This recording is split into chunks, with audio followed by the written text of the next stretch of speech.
Bismillahirrahmanirrahim. Assalamu alaikum. Hope you all are fine. Today I will deliver lecture 5 of week 5 and we will continue with chapter 3 office automation. First of all, I will give you the recap of previous lesson. In our previous lesson, we have discussed about graphical representation of data. Charts are used to graphically represent and explain data. To insert a chart, first of all you have to enter the data in your spreadsheet, select that data, click on the insert tab, and in the charts group click on any type of the chart you want to insert. By doing this, your chart will be inserted in your data worksheet.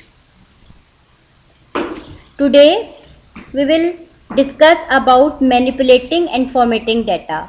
There are many ways in which we can manipulate and format our data, like filtering data, validating data, conditional formatting, etc. First of all, we will discuss about filtering data. It means that displaying specific information based on a criteria.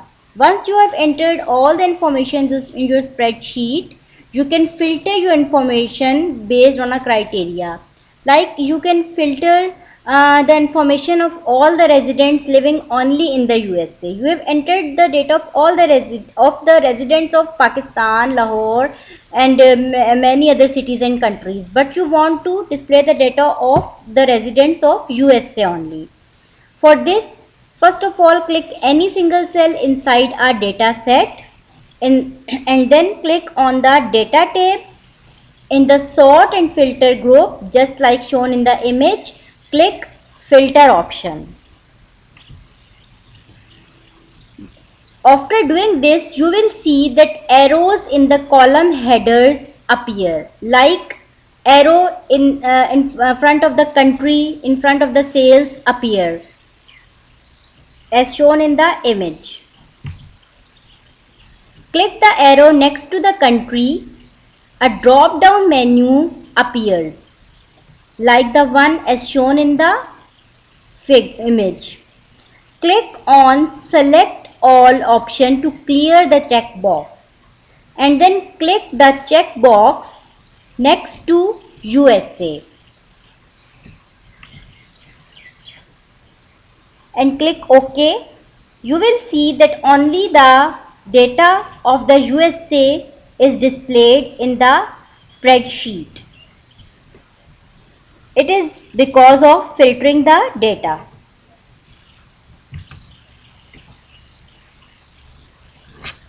Review. Today we have discussed about filtering data. Filtering data means displaying a specific data based on our criteria. To do this, you have to enter the data, select any single cell of your data, click on the data tab, and in the filter sort and filter group, click on the filter. The arrows will appear in front of the column headers. Click on that arrow and a drop down menu will appear. You will select the your desired option from that menu and then click OK. This is the end of our lecture. Assignment. You have to practice sort and filter at home. I hope you all understand the lecture. Thank you.